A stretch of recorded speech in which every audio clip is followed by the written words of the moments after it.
la bienvenida a todos los que del otro lado nos escuchan y a nuestro prestigioso grupo de panelistas que hoy participarán en la presentación de inversiones en Estados Unidos en este marco de recuperación económica y próximas elecciones en Estados Unidos. Mientras se van incorporando los que van a sumarse a esta presentación, voy a colocar el nombre de los que nos acompañan y le vamos a dar la bienvenida a Mercedes Martí, a Roberto Macho, a Oscar Pocedente, que ya se encuentra con nosotros, y próximamente lo hará Marcos Victorica. Así que, Mercedes desde Doral, buenas tardes. ¿Qué tal? ¿Cómo están? Muy buenas tardes. Hoy en un día muy especial.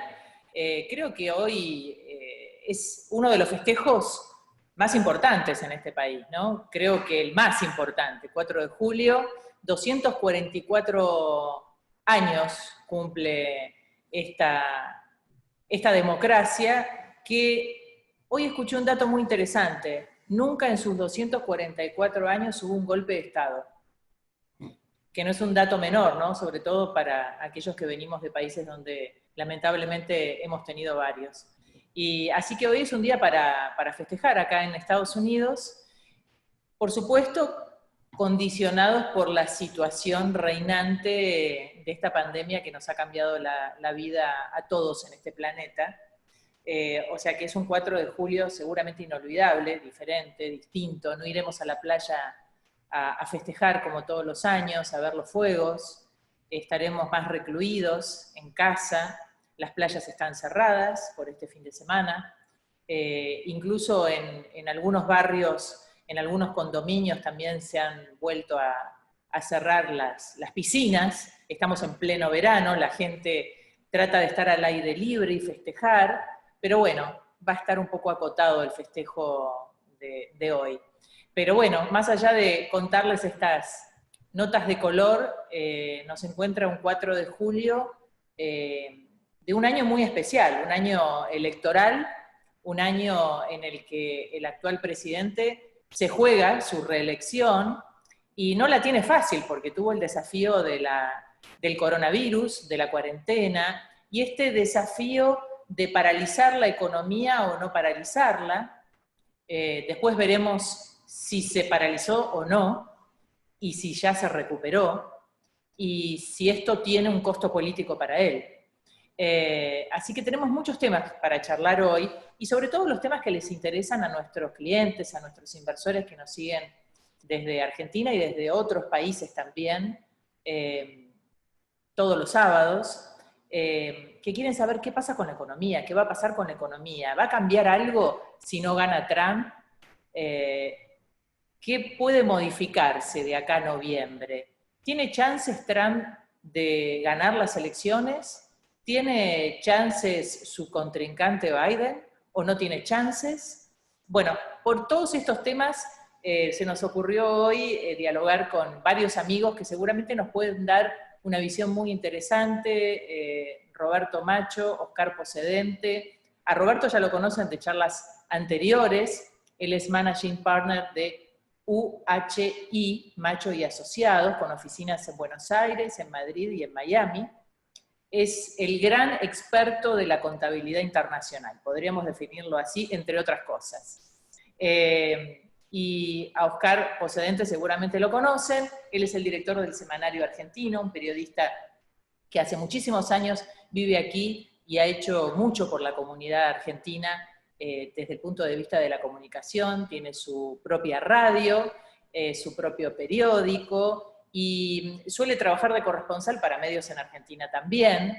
Y en los pocos minutos que faltan, seguramente se va a conectar Marcos Victorica, que es un economista muy reconocido, que también estuvo otros sábados charlando con nosotros, porque él está al frente de Best American Storage, que es una empresa que se dedica a comercializar storage, esta nueva modalidad de inversión tan interesante.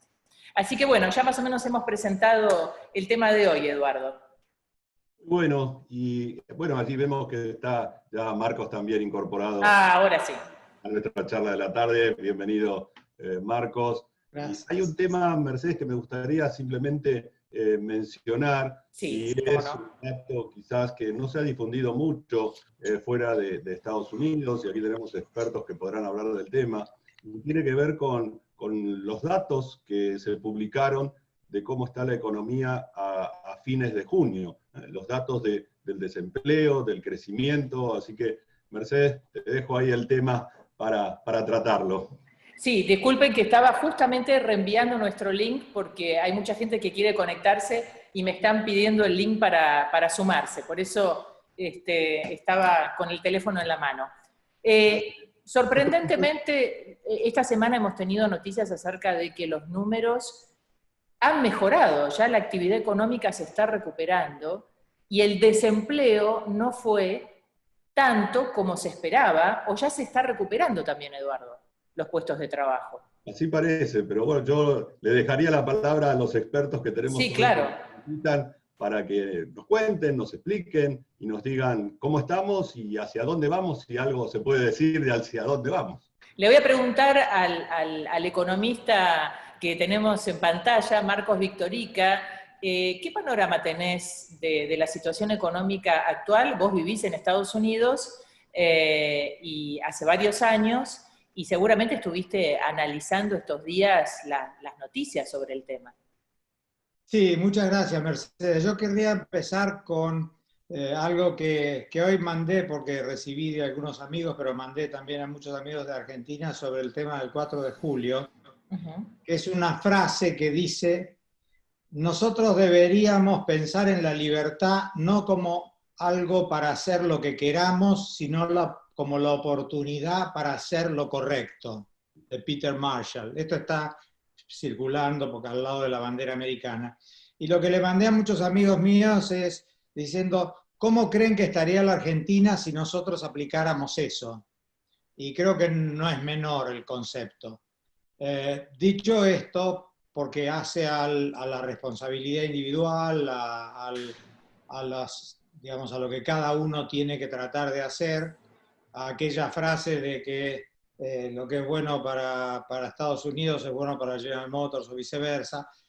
Pero yendo a tu pregunta, creo que acá hay que tomar un poco en contexto lo que está pasando ahora con lo que está pasando en el mundo. Y la verdad es que estamos en una etapa de crecimiento y de evolución de la economía mundial increíble.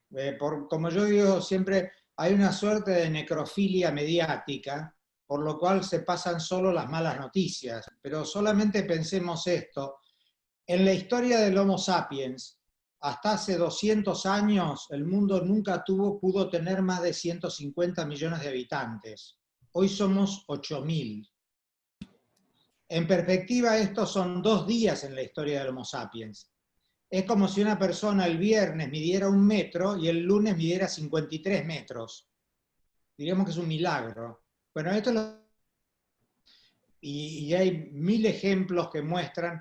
Hemos entrado en una época de crecimiento exponencial en donde hemos entrado en un proceso de desmaterialización y desmonetización. ¿Qué quiere decir esto? Que las cosas que costaban se vuelven gratis y que las cosas que ocupaban físicamente volumen no existen más. El mejor ejemplo es la Enciclopedia Británica. A mí hace unos años me costó una serie de miles de dólares contar la Enciclopedia Británica. Hoy es gratis y cabe en esto, o sea, no ocupa lugar. Como esta hay un montón de factores. Por ejemplo, entre otras cosas, el cambio en la educación es porque el conocimiento es gratis. Entonces no vale de nada que un chico sepa de memoria cosas que son gratis. Vale que sepa razonar. O sea, ¿por qué estoy hablando de todo esto? Porque el coronavirus lo que ha hecho, de alguna manera, es empujarnos a empezar a usar cosas que ya estaban disponibles y que no las usábamos un poco por la comodidad de la zona de confort. Y esto lleva a lo siguiente: esto lleva a que la principal pregunta, más que cómo va a estar la economía en julio o en agosto o en octubre, que la podemos tratar de ver, pero obviamente todo depende del coronavirus, a pensar cuál va a ser la economía que viene, porque sin duda va a ser distinta estructuralmente de una manera como no nos imaginamos, tan distinta como era la economía de cuando escribíamos a máquina en la Olivetti, tecleando así, o cuando tenemos esto, digamos, y pasó en pocos años. Entonces, yendo a tu pregunta, yo creo que por un lado la economía americana tiene una ventaja enorme, que es que su flexibilidad muy grande, sobre todo por el lado laboral de un lado, le permite que un día el desempleo sea 20 millones y al día siguiente sea 10. Porque ni bien la gente tiene un poquito de demanda, va a cambiar. Bueno, cuando comenzó la cuarentena, estábamos en un 3% de desempleo. Exacto. Y a los pocos días el desempleo era con un número realmente exorbitante, que uno se quedaba con la boca abierta si no entiende que en realidad en pocos días también se podía empezar a revertir eso. Exacto, o sea, por eso digo, en la medida en que, vamos al revés, ¿qué pasó con las pestes en la historia del mundo? Básicamente las pestes se superaron porque tecnológicamente surgió algún remedio, como el bacilo de Koch, la penicilina, etcétera, etcétera. Probablemente vaya a surgir algún tipo de remedio combinado con algunas nuevas formas de vida que seguramente van a cambiar y esto se va a superar. Ni bien pasa eso, la economía americana tiene una capacidad de rebote muy grande. Primero porque la gente no duda en tomar gente al día siguiente porque sabe que la puede despedir si necesita.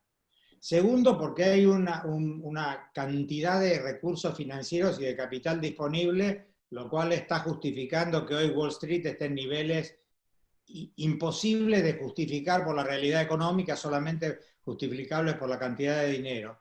Entonces, yo diría que el rebote va a ser fácil. La pregunta que hay que hacerse es cuáles van a ser los ganadores y cuáles los perdedores, porque esos están para quedarse. O sea, está claro que el tema del home office está para quedarse, está claro que el costo en transporte y automóviles van a bajar significativamente, petróleo probablemente va a bajar significativamente, uso de oficina va a bajar, pero van a aumentar otras cosas, distribución, las tecnológicas, estoraje de ciertas cosas, y después, pero me parece que lo más importante es ponerse a pensar quiénes van a ser los ganadores y los perdedores, porque creo que va a haber ganadores y perdedores evidentes. Cuento dos ejemplos y termino porque no quiero. En el año 1915, hace más o menos 100 años, todo el transporte en Nueva York se hacía con caballos. Había una empresa que tenía 80.000 caballos. No vio a tiempo la llegada del motor a explosión y en 2 años se fundió y no quedó un caballo en Nueva York. Segundo ejemplo, la fotografía digital la inventó un ingeniero de Kodak. En Kodak no lo quisieron escuchar. Hoy Kodak no existe. Quiero decir, pero esto que antes llevó 2 años, 1 año, hoy lleva 3 meses, 6 meses. Y el coronavirus lo que está haciendo es, va a acelerar mucho esos procesos. Entonces yo creo que más que concentrarse en el rebote del Producto Bruto, que como digo es exclusivamente función de las expectativas del coronavirus, hay que concentrarse en tratar de ver cuáles son los sectores que van a salir indemnes, o, por ejemplo, y cierro con esto mi parte, el parque automotor en los Estados Unidos es propiedad de los bancos. O sea, cuando decimos que la demanda automotriz va a caer, quiere decir que los autos usados van a caer de precio inevitablemente porque se van a usar menos. Estamos diciendo que un activo importantísimo del sector financiero, como con la crisis del 2007, va a bajar mucho.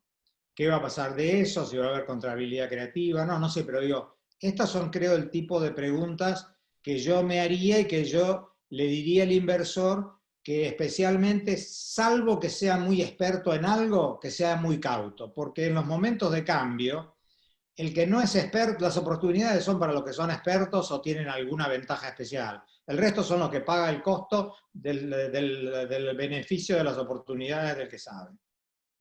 Bueno, vamos a darle ahora la palabra a nuestro amigo y colega Oscar Pocedente, a ver su análisis de periodista, cómo ve de acá a las elecciones el panorama económico y político. ¿Quién gana, Oscar? ¿Qué pálpito tenés?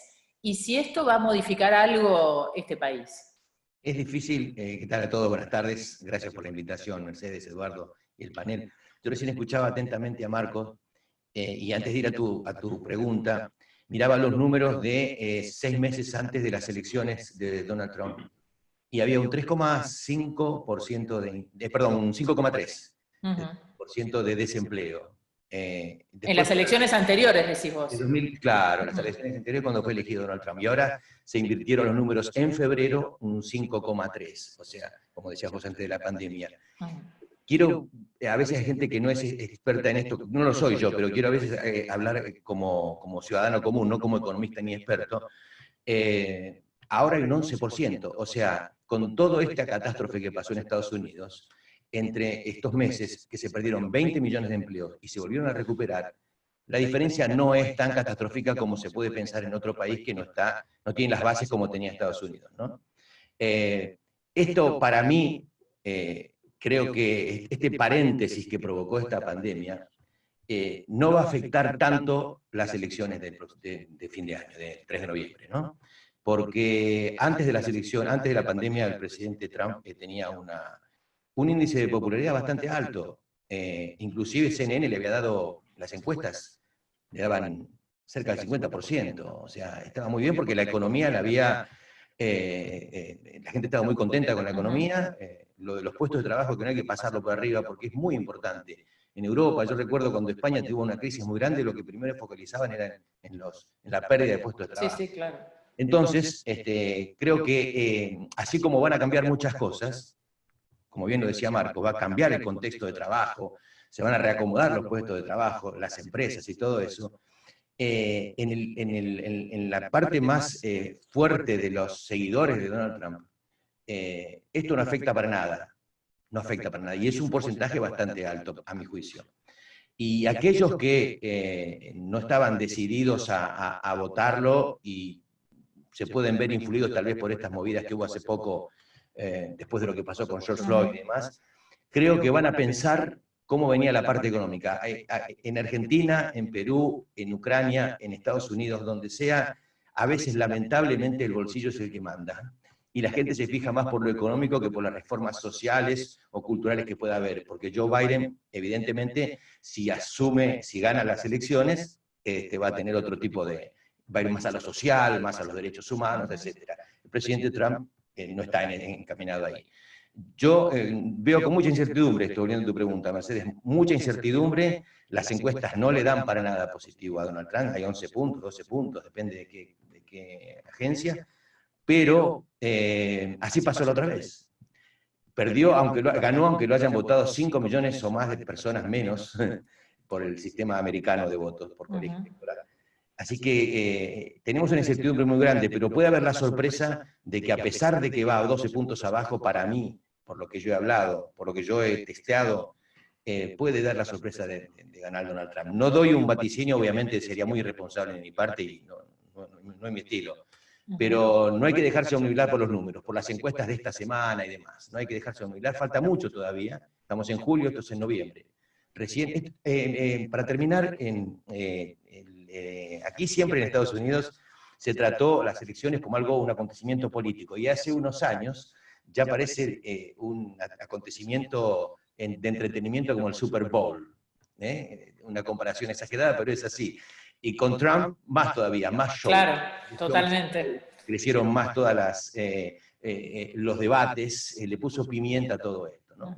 Y el show parece ser solo de él, porque Biden tiene bajo perfil, dice que no va a hacer actos públicos, cosa que le beneficia porque no es un gran orador, no es un hombre con el carisma o con el manejo de las cámaras como tiene Donald Trump, y entonces no creo que se preste mucho al juego del show, ¿no? No le conviene aparte, ¿no? Y ya dijo que no va a hacer ningún rally, opuestamente a lo que está haciendo el presidente Trump, que está juntando en momentos de pandemia gente que no usa mascarilla y que lo aplauden. O sea, sí, ¿no? Es un gran provocador, ¿no? Y esta provocación permanente de Trump, ¿crees que le juega a favor o le juega en contra? ¿El americano en el fondo le gusta el estilo Trump? Y el americano que tiene ya varias generaciones aquí y los nietos de aquellos que, digo, nacieron aquí pero hace años, ¿no? Los que nacieron aquí, esta generación anterior, ellos quieren ley, orden, quieren seguridad, quieren una serie de cosas que Trump se las vendió muy bien, a pesar de que algunas cosas no las hizo, ¿no? Con Venezuela él prometió algo que después no se llevó a cabo. Entonces, yo creo que el americano en sí, ese porcentaje radical, digamos, el que no mira para ningún lado, que es parte de esa grieta, vamos a poner un nombre, que se formó, una pequeña grieta ideológica en Estados Unidos, ahora más que nunca, ellos lo van a votar como sea. Ahora hay que ver, los latinos también, mira, antes de la pandemia había un 25, un 30% de latinos que iban a votar a Trump. Ahora, yo creo que también después de estas manifestaciones que hubo hace muy poco, y algunas violentas, no le van a incidir porque se fueron de cauce. Entonces esa violencia es como que eclipsó la protesta genuina y real de una persona asesinada por un policía.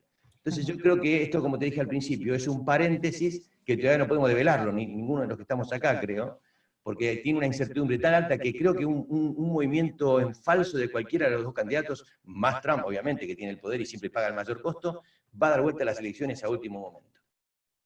¿Crees que Trump es más criticado, denostado y juzgado fuera de Estados Unidos? Porque las críticas sobre el manejo de la pandemia, por ejemplo, es algo que sale en la tapa de todos los diarios de todo el mundo y en todos los noticieros de todo el mundo, y hay un gran reproche del manejo de la emergencia sanitaria y de seguir con la actividad económica abierta a pesar de las muertes, etcétera, etcétera. Sin embargo, acá eso no se nota como un gran reproche contra su gestión. En abril, a mediados de abril, ya estaba la pandemia aquí, ¿te acordás? Y la imagen, inclusive en abril, ya tenía un 46% de aprobación, que para un presidente es alto.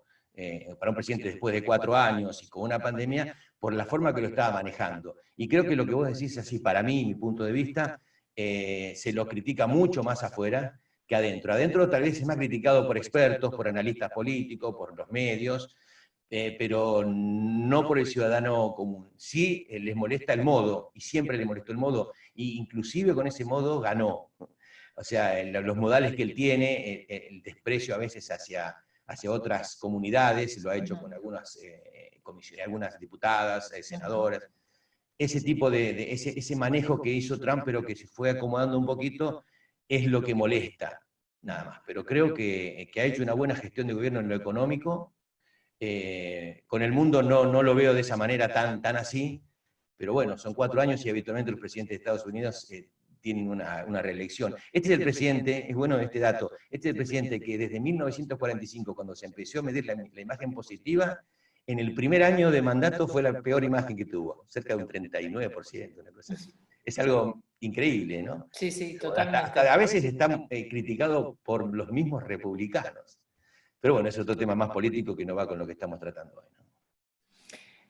Ya tenemos una pregunta, Cecilia, dice, ¿y cómo puede influenciar para los inversores extranjeros si Trump no continúa en el gobierno? ¿Puede influir en algo positivo o negativo? Esta pregunta se la tiro así a Roberto Macho, que trabaja siempre con inversores extranjeros, y seguramente te harán esta pregunta, Roberto, ¿no?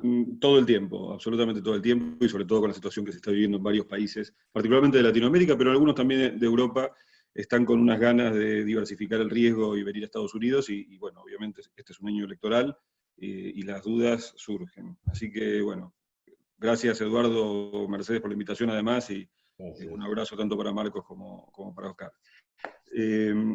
Mira, seguro no va a cambiar en forma negativa. Seguro no va a cambiar en forma negativa, porque justamente toda esta situación tan única que estamos viviendo globalmente, no solamente en los Estados Unidos, que después, digamos, tiene otras cuestiones que no es el tema de hoy analizar. Lo que va a necesitar Estados Unidos es una recuperación rápida, y está en condiciones, coincido ahí, como decía Marcos y como decía Oscar, de que esta recuperación sea realmente rápida.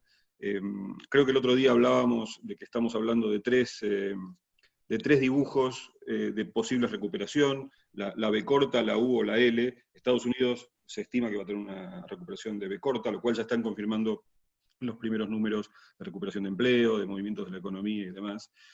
Yo creo que es probable que más que una B corta haya una W, porque me parece que en algún momento, y de acuerdo a cómo se desarrolle esto del coronavirus y la reapertura y los casos que están subiendo en determinados estados, puede ser que haya una nueva caída de la actividad y luego otra rápida recuperación.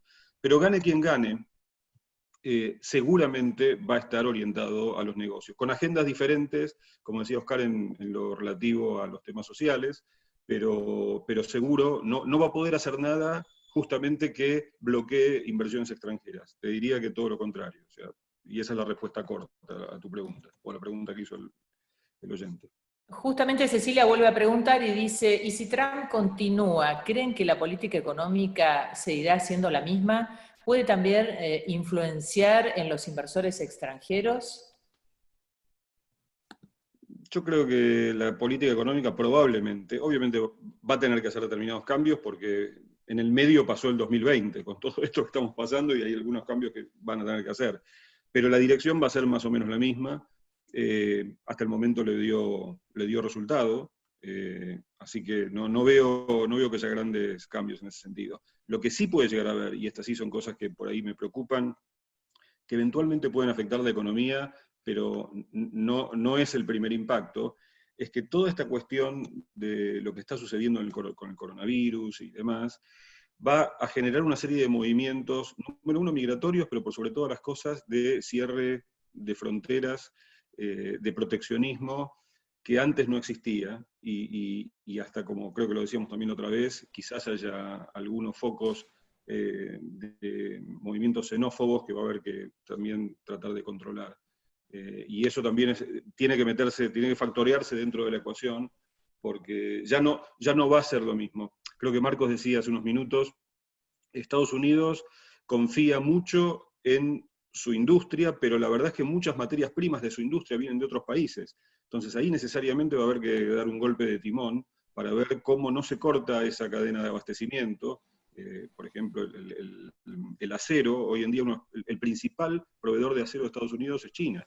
Y cualquier cosa que suceda en China, de alguna manera puede afectar a la industria de Estados Unidos. Me parece que ese tipo de volantazos puede llegar a haber, pero creo que no va a influir a la inversión extranjera, todo lo contrario. Una corazonada.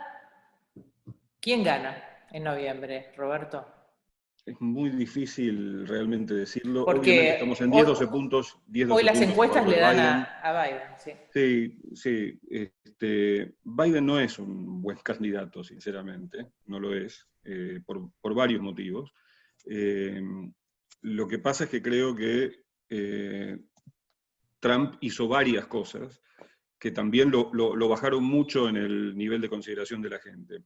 Coincido con Oscar que es muy temprano todavía, en un año electoral y en un año atípico electoral, donde estamos transitando una cosa que no había sucedido en décadas, y todavía nos faltan los cara a cara de los debates con los presidentes. Eso define bastante, dentro de todo, al votante indeciso.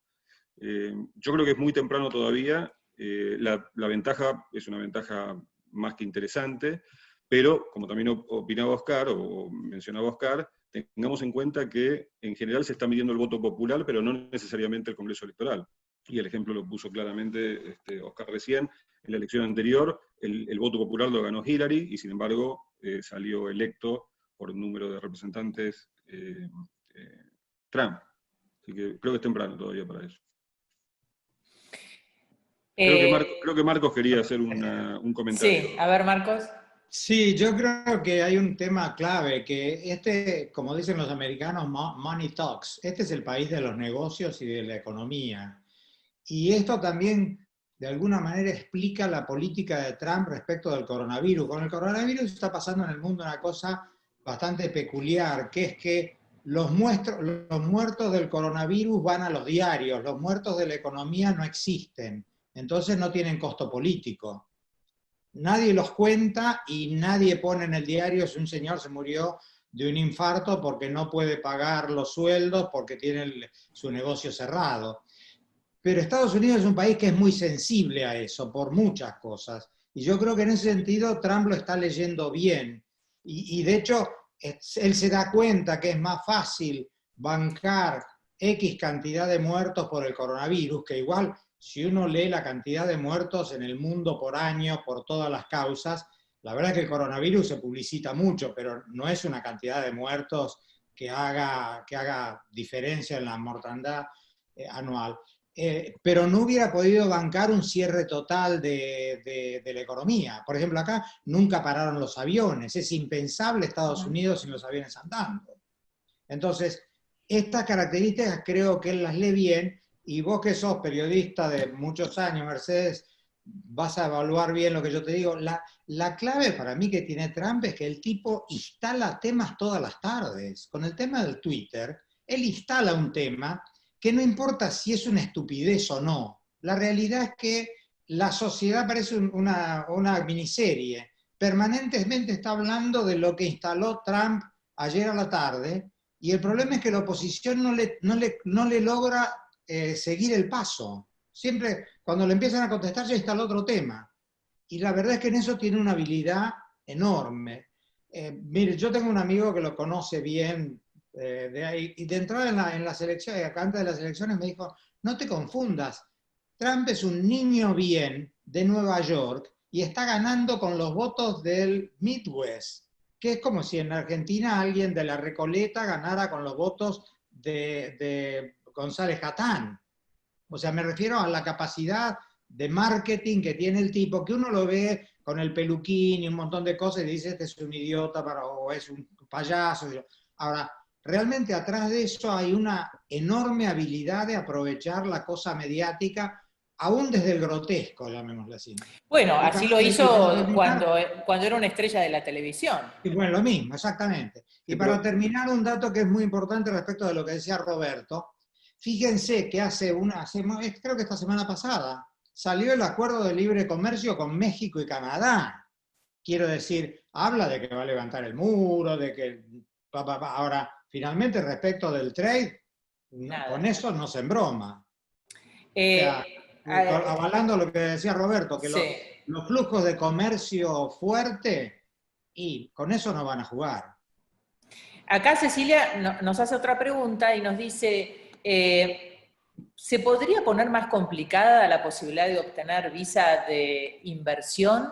Esta pregunta fue a raíz de lo que decía Roberto acerca de cerrar un poco más las fronteras y no permitir tanto inmigrante. Ahora, seguramente no te referías, Roberto, a los inversores que vienen a poner dinero a Estados Unidos. No, exactamente. De hecho, en este periodo, donde por una orden ejecutiva de Trump dejaron en suspenso una serie de trámites migratorios, entre ellos el Green Card, específicamente dejó afuera lo que es la visa E2 y la visa EB5, que es de visa de inversor. Obviamente, que a todas aquellas personas que nos están escuchando, desde Argentina sobre todo, que hay muchos gestionando sus visas en este momento, eso no corre peligro.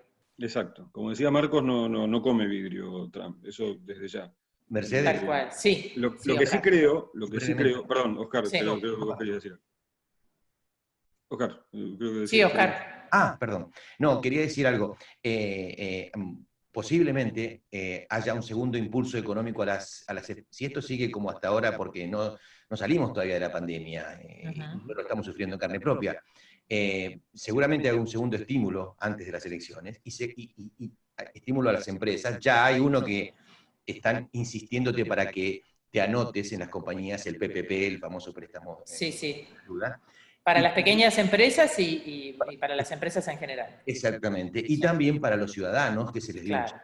A ver, este dinero de algún lado sale, y este dinero después hay que recuperarlo de alguna manera. Sin meterme en el terreno económico de Marcos ni nada por el estilo, digo que Estados Unidos, después de todo este dinero que se imprimió, para exagerarlo, ¿no? Para compararlo con nuestros países que pintan dinero y dan. No es así el caso de Estados Unidos, pero hay que recuperarlo. Entonces, ¿qué más que vengan inversores? Creo que es el momento, para mi juicio, mi modesto opinión, es el momento para que después de todo esto, Estados Unidos quiera traer inversores. Entonces, aquellos que van a querer venir a invertir a Estados Unidos van a tener las puertas abiertas, bien lo decía seguramente. Roberto. Y más para generar puestos de trabajo, ¿no? Que es lo que exige la visa de inversión en este caso. Hoy pensaba, si Trump hubiese tenido otra política y no hubiese priorizado la economía y hubiese priorizado paralizar la actividad económica por la pandemia, ¿no? Al estilo argentino. ¿Qué hubiese pasado con el mundo si se paralizaba Estados Unidos? ¿Qué pasaba si se paralizaba la economía de la primera economía del mundo? hubiese sido el rebote y las consecuencias en otros países, ¿no? Porque no es... Estados Unidos sigue siendo la locomotora del planeta, definitivamente, y se demuestra porque todavía está por lo menos 10 puntos arriba, 9, 10 puntos arriba del Producto Bruto Interno de China. Realmente sigue comandando la economía del planeta. Y evidentemente las consecuencias hubiesen sido bastante graves, todavía peores de las que son con el coronavirus para el mundo. Volviendo un poco y redondeando lo que decíamos antes, también creo que Trump, en definitiva, está utilizando una especie de doble discurso. Con una mano hace una cosa, con la otra mano borra lo que hace Entonces, yo creo que lo que se está viviendo, y esta es una situación muy, te diría, inédita en los Estados Unidos, se está viviendo un proceso en Estados Unidos parecido a lo que varias veces en Latinoamérica y en otros países, inclusive algunos europeos, se viene experimentando desde hace varios años, que es el típico populismo. Y yo creo que Trump es un populista. Dice una cosa, dice lo que la gente quiere escuchar, pero después hace lo que entiende que es mejor. El problema de eso es que tiene algunos riesgos. Y creo que esos riesgos ahora le están costando algo a Trump, y por eso la diferencia de Biden, que no digo que sea definitiva, porque creo que la puede revertir, pero en ese populismo del que estamos tan acostumbrados en Latinoamérica, en general se mete con la prensa, cosa que ya lo hizo en varias oportunidades. Dos, se quiere llevar puestas a las instituciones.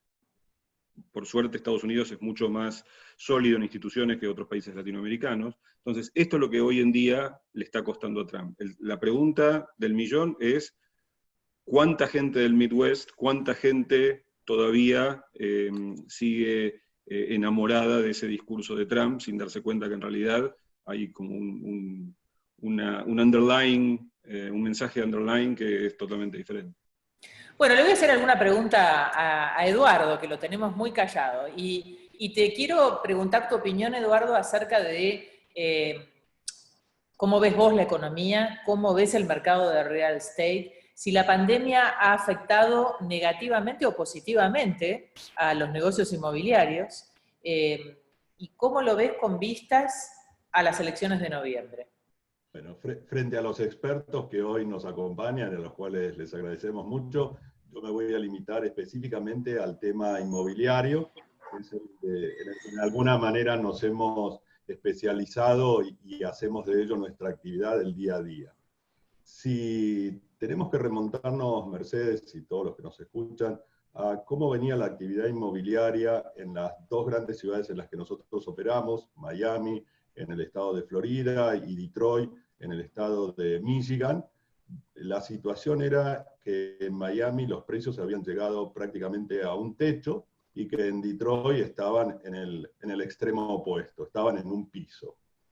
Frente a esa realidad, que era la que teníamos en marzo, en febrero de este año, hoy nos encontramos con que en Miami los precios se han ido acomodando de alguna forma hacia la baja para concretar transacciones, cosa que se esperaba que fuese así, básicamente dado por la cantidad de oferta que se produjo en el mercado en cuanto a la construcción de unidades nuevas, que eso se viene experimentando en el último año y medio, 2 años, y la demanda de compra de unidades, fundamentalmente, como nosotros lo definimos, para aquel que busca una rentabilidad emocional, ¿no? Cosa que Miami, no importa en qué etapa o en qué punto de la curva de la economía estemos, siempre va a haber, y lo hay, aquel que invierte bajo ese principio. Y por el otro lado, Detroit, donde es una ciudad que yo mientras escuchaba pensaba en Chrysler, ¿no? Y en la ampliación de su planta que viene desarrollando desde hace no menos de 8 o 9 meses para llevar allí parte o la fábrica de motores que actualmente está en China. Cómo todo este cambio que se produce en el mundo y específicamente en la relación que puede haber entre China y Estados Unidos va a acelerar que lo que en su momento comenzó haciendo Chrysler lo hagan otras compañías.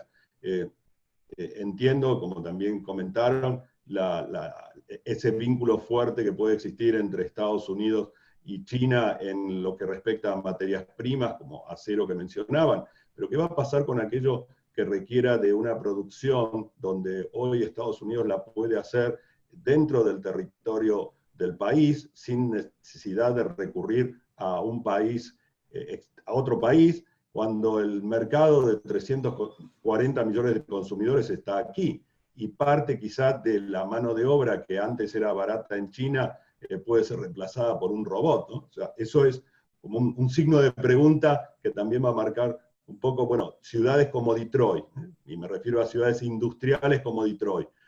¿Cómo se van a beneficiar, si es que se van a beneficiar de toda esta situación? Y un poco se lo dejo como pregunta también a los que hoy nos visitan. Una ciudad industrial como Detroit, que salió de una bancarrota, que comenzó una recuperación, que empresas como Chrysler llevan parte de su producción nuevamente a la ciudad de Detroit, ¿cómo va a quedar frente a todo este nuevo orden mundial?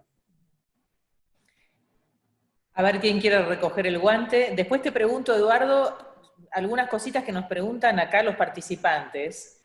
Por ejemplo, los bancos, ¿han aumentado la cantidad de deudores por préstamos hipotecarios como consecuencia del desempleo y de la crisis de la pandemia? Esa es una de las preguntas que nos hacen. Y si ha habido una cantidad elevada de inquilinos que no paguen los alquileres justamente por las consecuencias del desempleo y la pandemia que ha paralizado la economía. Esa es una pregunta que te la dejo, Eduardo, para hablar específicamente de real estate. Y otra pregunta que te sumo yo es si la pandemia nos está haciendo modificar nuestros hábitos de vida y esto nos lleva a modificar nuestras viviendas. Porque si vamos a trabajar en casa y ya no vamos a tener oficina, nuestra vivienda va a tener que modificarse también, ampliarse. Podemos vivir en cualquier lado, mudarnos a lugares más alejados y más económicos, tener una casa más grande, hacer algún movimiento de real estate que nos permita unificar toda nuestra vida de una manera distinta. Porque esto llegó para quedarse, como dice Marcos. Hay que adaptarse a los tiempos que corren. Así es. Bueno, les dejo mi pregunta, ¿qué va a pasar con una ciudad como Detroit primero? Y luego, Dale. con gusto respondemos. Yo, si quieren, puedo intentar un par de reflexiones. Primero, una ciudad como Detroit, lo más importante que tiene hoy es que quebró. ¿Qué quiero decir? Que está empezando de nuevo. Porque yo creo que lo que está viniendo ahora, como un poco apuntaba Mercedes, es un cambio de hábitos en donde el que arrastra una mochila muy pesada de una estructura previa va a tener problemas. Una ciudad como Detroit, incluso entiendo, no he ido hace muchos años, espero ir de vuelta y les voy a avisar para que me hagan un tour. Una ciudad como Detroit entiendo que también está apuntando a un polo tecnológico. O sea, son cosas que es donde está el futuro, pero es mucho más fácil siempre apuntar a esas cosas cuando uno viene liviano y no cuando uno viene con una carga de una inercia histórica muy fuerte, como quizás tuvo Detroit hace 40 años.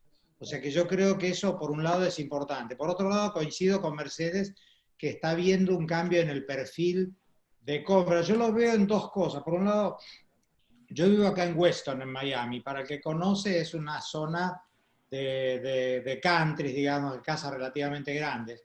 Increíblemente, desde la pandemia está aumentando la demanda de casas grandes de gente que, entre otras cosas, viene de Nueva York, que se está viniendo a mudar de Manhattan, que por ahí tenía un departamento de $2 millones, pero de 100 metros cuadrados, que era muy lindo y que hoy prefiere hacer home office desde Weston o desde un lugar como esto. O sea, yo no solamente creo, veo que eso se está dando. Del otro lado, en el negocio nuestro de storage, que yo tengo muchos inquilinos, casi 1000, digamos, por chiquitos, pero muchos, la verdad es que nunca hemos tenido más ocupación que ahora. Ha aumentado la ocupación con la pandemia, un poco porque toda esta friccionalidad y movimiento hace que la gente necesite o que haya cambiado su perfil, se haya mudado a una casa más chica o a un comercio más chico y necesite un lugar donde guardar las cosas. Y en cuanto a los pagos de alquiler, básicamente no se siente, obviamente los alquileres son muy baratos, pero no se siente diferencia. Pero yo creo que en cualquier caso, como decía al principio, acá cualquier inversor para pensar en una inversión tiene que pensar en cuál es el perfil que viene. Obviamente me pregunto qué pasa con los grandes centros urbanos, con las oficinas, con alguna parte de hoteles, con alguna parte dedicada a turismo. O sea, evidentemente eso por lo menos por un tiempo va a sufrir, y eso hay que ver cómo se dirime. En economía todo se dirime por precio, o sea, no hay producto malo o producto bueno, lo que hay es producto que baja de precio o que sube de precio. Hay un gran movimiento que se está dando últimamente también, que no es menor en este país, que son los estudiantes. Las universidades están online, como las empresas, y el año que viene las universidades van a seguir online. Esto hace que los miles y miles de estudiantes que se mueven por Estados Unidos no necesiten ya rentar su apartamento, porque pueden volver a la casa de los padres y seguir su carrera online. Esto también está trayendo mucho movimiento inverso en cuanto a alquileres, por ejemplo. Por eso también hablabas de los storage. Hay muchos estudiantes guardando sus cosas en los storage y volviendo a su casa, porque no pueden volver a la universidad. Sí, pero por ahí van a volver a donde vivían los padres, pero alquilar un apartamentito chiquito. O sea, está cambiando el perfil, la estructura de vida está cambiando, y que esto creo que está para quedarse. Sí, a eso me refería cuando se hablaba que creo que van a haber grandes migraciones dentro de Estados Unidos, dentro del planeta, pero particularmente dentro de Estados Unidos. Y la conformación urbana inclusive va a cambiar. La gente va a buscar mejor calidad de vida y a menor precio con respecto a las grandes aglomeraciones urbanas. Eso no tengo ninguna duda que va a empezar a suceder inmediatamente. Y sumándome a lo que decía Marcos también, en función de la pregunta de Eduardo, yo creo que lo que tiene de bueno Detroit es que es una ciudad que se reinventó.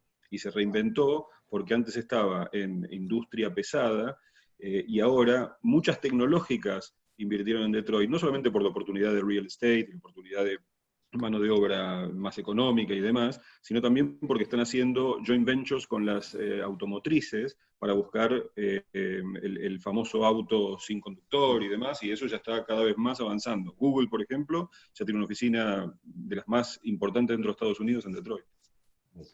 Acá pregunta Luis, dice, ¿los americanos invierten en Detroit? ¿Tienen mejores oportunidades que los inversores extranjeros? Bueno, si me permiten, Mercedes, sí, cómo no. Los americanos son los principales inversores de Detroit. Y es más, vamos a mencionar que hoy, desde el día 2 y hasta el día 5 mañana, se está desarrollando en Detroit el campeonato del PGA, que es el campeonato de golf de Estados Unidos, y Detroit es una de sus sedes. Actualmente se está jugando ahora, en este momento, con varios de los principales golfistas que existen. No hay público en esas presentaciones, y la compañía que patrocina ese evento es justamente la compañía de Dan Gilbert, o una de las compañías de Dan Gilbert, que se llama Rocket Mortgage. Y Dan Gilbert, que es un americano puro de Detroit, de hecho es el dueño de los Cavalieri, que es el equipo de básquet de Cleveland, y entre otras empresas. Yo recuerdo cuando habíamos comenzado a hablar de Detroit, él llevaba invertido alrededor de $2.000 millones en ese entonces, y hasta no hace mucho esa cantidad pasó a ser de $5.000 millones. O sea, y estamos hablando de solo una familia. Podemos hablar también de la familia Lipschitz, que es donde están las oficinas de Google, allí en el estadio de básquet, que además es el estadio de hockey sobre césped, ciudad de la cual es la capital nacional, perdón, no sobre césped, sobre hielo. Sobre hielo, sí. En Detroit, y esa es una familia que también lleva invertido cientos y miles de millones de dólares, y a eso sumémosle toda la industria, como mencionaba recién Roberto, de tecnología que se ha radicado a Detroit, y eso es capitales americanos que están allí haciendo muy grandes inversiones y a muy largo plazo. Además de todos los inversionistas que compran casas, edificios, dúplex, que nosotros los vemos en nuestra actividad diaria en Detroit. Uh-huh. Acá tengo algunas preguntitas para Eduardo. ¿Qué clase de inversión considera más rentable hoy en Estados Unidos y en Miami? Precisamente en Miami. Bueno, Miami debe ser Florida, ¿no? Supongo. Bueno, claro. En Miami, como muchas veces decimos en nuestras presentaciones, el que busque una rentabilidad racional tendría que hacerlo en el sur del condado Miami-Dade, en las áreas básicamente de Homestead y de Florida City que están creciendo, o en aquellas donde lo que hay es un cambio de zonificación. Nosotros en alguna presentación hablamos de Broward, por ejemplo, donde en la ciudad de Hollywood hay un cambio de zonificación y eso lleva a que se pueda comprar un lote o una casa que forma parte de un lote que se demuele y donde hoy hay una casa se pueda convertir en un edificio multifamiliar, por ejemplo. Después en Miami hay oportunidades también en función de estas bajas de precios, pero que si uno lo lleva a los números racionales, y quizá no sea tan negocio racional. No cabe duda de que va a ser un muy buen negocio para el que busca una rentabilidad emocional, porque va a poder adquirir a un precio menor lo que en otro momento tenía un precio muy superior. Y con respecto a otros lugares, bueno, la realidad es que por todas las investigaciones que nosotros hemos hecho y los viajes, cuando se podía viajar alrededor de diferentes estados de Estados Unidos e inclusive de otros países, Detroit sigue encabezando el ranking del mejor lugar para invertir. Y todo esto, de alguna manera, va a hacer que continúe. Como dijo Marcos, la ciudad llegó a la bancarrota, o sea, peor que eso no pudo estar. Y a partir de allí todo el resurgimiento que está teniendo, la llegada de las empresas tecnológicas, la ampliación de las empresas. Bueno, General Motors está contratando gente. O sea, en este momento donde la desocupación ha llegado a los límites quizás nunca antes pensados, una compañía como General Motors contrata personal actualmente en sus plantas de Detroit y los alrededores. Nos quedó pendiente la pregunta de Alex sobre cobrar alquileres. ¿Está costando cobrar alquileres en Miami? ¿Está costando cobrar los alquileres en Detroit? Agrego yo para que nuestros inversores sepan cómo está la situación. Aquí hay un punto que quizás el que no vive en Estados Unidos no lo tiene en cuenta. Y es que cuando se habla de que se perdieron tantos puestos de trabajo, millones, 30 millones de personas aplicaron al desempleo. Eso significa que reciben ayuda, y no solamente por el desempleo, sino por el cheque que han recibido de la ayuda federal. Con lo cual, lo que nos hemos encontrado, y concretamente en Detroit, es que inquilinos que han recibido ayudas, aquellos que las reciben acreditándoselas en su cuenta de banco no tienen ningún inconveniente, pero aquellos que la han recibido como si fuesen unos cupones, esos cupones, como no salen de sus casas, no los llevan a efectivizar. Y entonces se encuentran con que tienen el valor del alquiler para pagar, pero no lo pagan por una cuestión de no salgo a efectivizar el cupón que recibo de ayuda. En líneas generales, eso es lo que ha pasado. No tenemos una caída en la cobranza que uno diga, bueno, esto es específicamente atribuible a la situación en la que vivimos. En Miami, inclusive, diría que menos se ha dado esa situación. También tenemos que tener en consideración lo siguiente, y es que aquí se ha ido postergando la fecha de poder iniciar eviction. En este momento está para poder hacerlo a partir de agosto, del 1 de agosto. ¿Eso qué significa? Bueno, que algún pícaro aprovecha la situación y espera a último momento que le pongamos el aviso de 3 días o 7 días, según si es en Miami o en Detroit, y allí se pondrá al día. Pero no lo veo como que es una situación económica, uy, la gente se quedó sin trabajo y sin ayuda. Eso en líneas generales en nuestros inquilinos no pasa.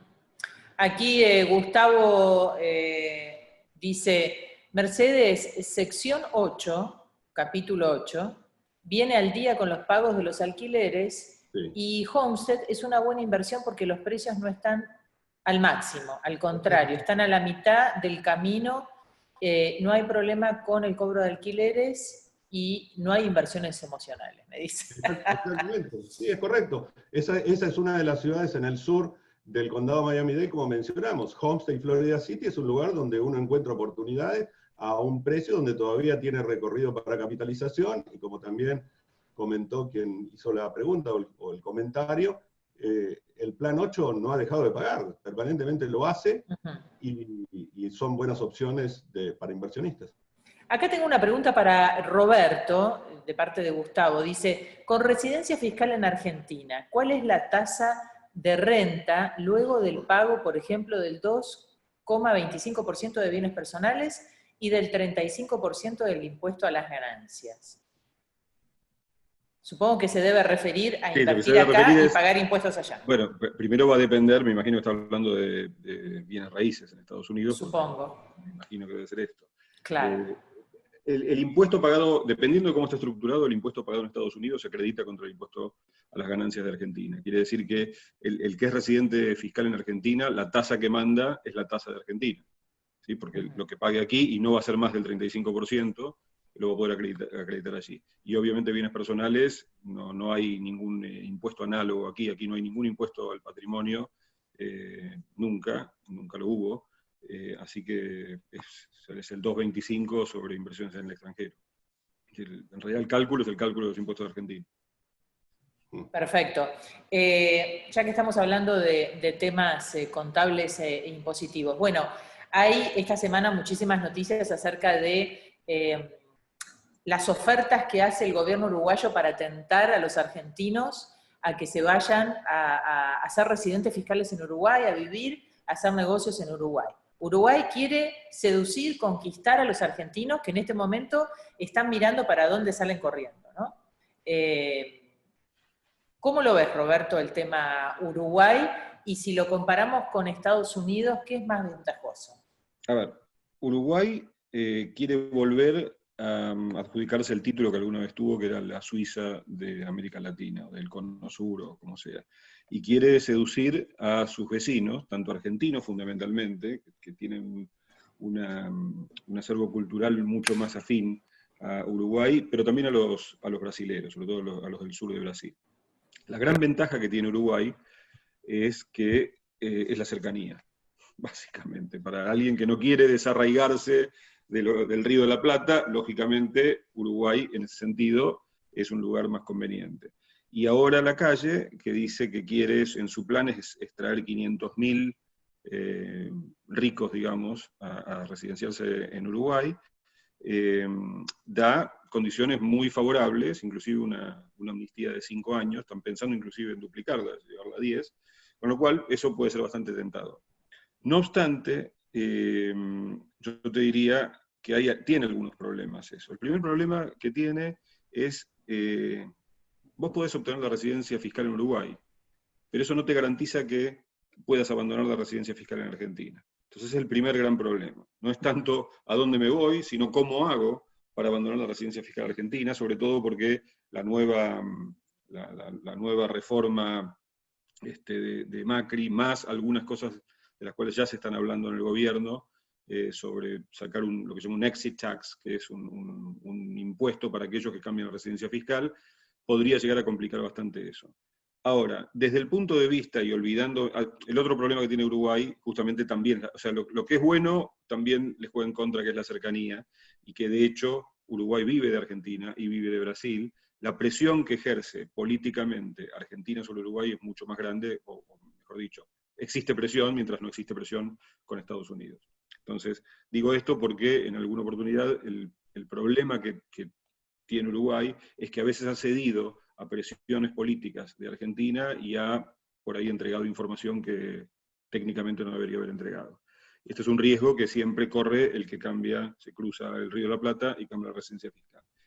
En ese sentido, Estados Unidos, acá no hay ningún tipo de amnistía fiscal, pero sí lo que tiene Estados Unidos es el sistema impositivo con menor carga dentro de lo que es el mundo desarrollado.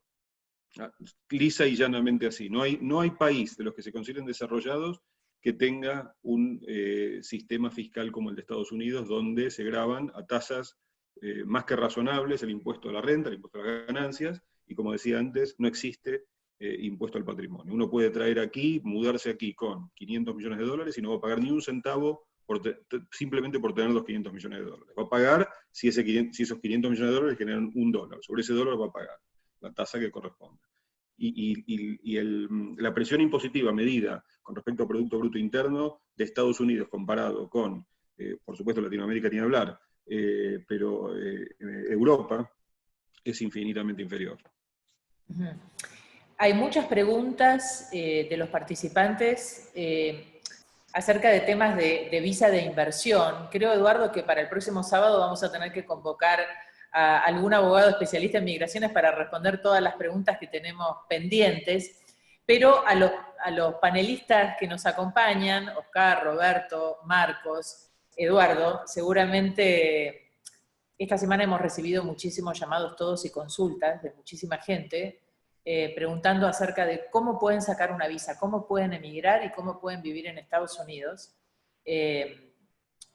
Seguramente que es algo que nos pasa a todos permanentemente, ¿no? Consultas de qué empresa puedo poner, hay alguna franquicia que pueda obtener, cómo puedo vivir legalmente en Estados Unidos, etcétera, etcétera. Oscar, me imagino que en tantos años en Miami habrás asesorado a muchos compatriotas, ¿no? Y habrás orientado a muchos de cómo empezar su vida acá.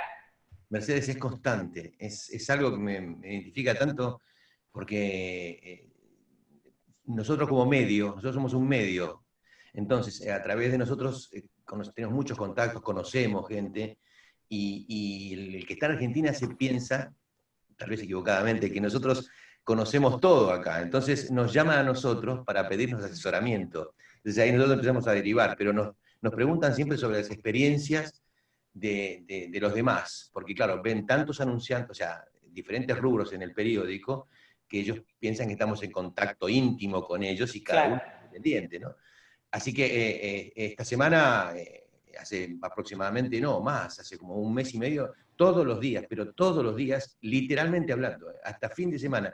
Y es más, fin de semana aumentan a veces la cantidad de email que nos envían preguntándonos cómo hay que hacer. Con el tema de la visa es fundamental. La gente desorientada, si puede traer dinero acá. Hay una culpa muy grande en Argentina del disfrute y del obtener el dinero. Entonces les cuesta mucho pensar que acá, como dijo recién Roberto, sos bienvenido si traes mucho dinero. ¿Entendés? Y la gente se asusta a veces en sacar el dinero de allá. Y se puede, hay formas, montones de formas legales que se puede hacer. Entonces la gente tiene que liberarse más, sentir un poquito más de libertad, precisamente, y empezar a venir para acá a abrirse camino, sin miedo. Y como decías vos, y como decía Eduardo, bien decía, hay que informarse y hay que asesorarse bien por gente especializada en cuanto, por ejemplo, a inmigraciones, que es el punto clave, yo supongo que es el punto clave, o no supongo, estoy seguro, el punto clave para desarrollarte acá, ya sea invirtiendo, creando un nuevo negocio o comprando propiedades y demás. Primer paso. Y segundo paso, pedirle asesoramiento de la parte impositiva y contable a un especialista como Roberto Macho, por ejemplo. Así que abogado de migraciones, primer paso. Segundo paso, asesoramiento impositivo. Y tercer paso, bueno, Eduardo y yo para asesorarlos en temas inmobiliarios. Comprar bien. Comprar bien. Marcos, ¿dónde está? Que no lo veo. ¿Sigue estando por ahí? Acá y quería comentar algo. A ver. Ustedes, vos, Mercedes y Eduardo, son testigos de cuando todo el mundo decía lo contrario, yo alerté a los argentinos que no cayeran en la trampa del blanqueo. ¿Se acuerdan, no? No solo somos testigos, tenemos el programa que se hizo en la radio. Por eso te digo, son testigos. Tenemos el audio. Tenemos el audio. En este programa, por un poco lo que decía Roberto, Estados Unidos nunca va a pasar la lista de inversores en los Estados Unidos, en ningún caso. Ahora, dicho eso, y sabiendo que yo no solamente soy economista, sino que me especialicé en su momento en el tema lavado de dinero, creo que hay que, para la gente que quiere venir acá e invertir, hoy está pasando un tema que hay que tener cuidado. Si bien cuando uno compra una propiedad, la plata va al escrow account del abogado, con lo cual el banco tiene una flexibilidad bastante mayor, aun que si fuera la propia cuenta corriente de uno. Cuando la plata es para las visas, la que mira es migraciones, y están muy duros con eso. Hay muchos argentinos que están teniendo un enorme problema para justificar el origen del dinero. Entonces yo diría que quizás con la colaboración de Roberto, que puede tener algunos clientes nuevos, tienen que preparar muy bien, muy claramente cómo van a justificar el dinero que van a traer, porque, insisto, porque acá, eso lo decíamos la vez pasada cuando yo hablaba de blanqueo, Estados Unidos no es un solo país, pero hay distintas cosas. Por ejemplo, migraciones no tienen nada que ver con Departamento del Tesoro ni nada que ver con IRS. Uno puede tener todo bien con el IRS y tener un problema con migraciones o viceversa. Son compartimentos totalmente estancos. Entonces, desde el punto de vista del sistema financiero, de los bancos, es una cosa. Ahora, del lado de migraciones y dada la administración actual, le digo porque conozco varios casos de clientes potenciales que tienen que tener muy claro, y esto es mejor como siempre verlo y tenerlo preparado el día antes que no el día después, darse cuenta que lo rebotaron, y como todo, una vez que uno entra bajo del radar, después salir es mucho más difícil. Perfecto. Eduardo, me parece que ya tenemos que ir cerrando, son 6:05. Se nos pasó la hora volando. Así que bueno, gracias Roberto, gracias Oscar, gracias Hoy Marcos. Es la charla número 35, ¿no? Sí, este fue nuestro webinar número 35. Desde que comenzamos con el Zoom y con la pandemia. Y siempre más no sé cuántas presentaciones individuales que hemos hecho, pero sí. Los sábados que habíamos comenzado en los días miércoles y luego continuamos solamente los sábados, este es el número 35. Así que gracias también a todos los que nos siguen y hablaremos de migraciones la próxima, Mercedes. Sí, hay mucha inquietud, mucha demanda, muchas preguntas, así que seguramente sumaremos ese tema para el próximo sábado. Le agradecemos muchísimo a Oscar Pocedente, a Roberto Macho, a Marcos Victorica, por siempre estar con nosotros participando de estas charlas de los sábados a la tarde, que ya para nosotros son como un clásico. El programa de los sábados. Muchísimas gracias a todos, que pasen unos lindos festejos del 4 de julio, y muchas gracias, hasta la próxima. Gracias a todos. Gracias Mercedes, un placer y un abrazo para todos. Gracias.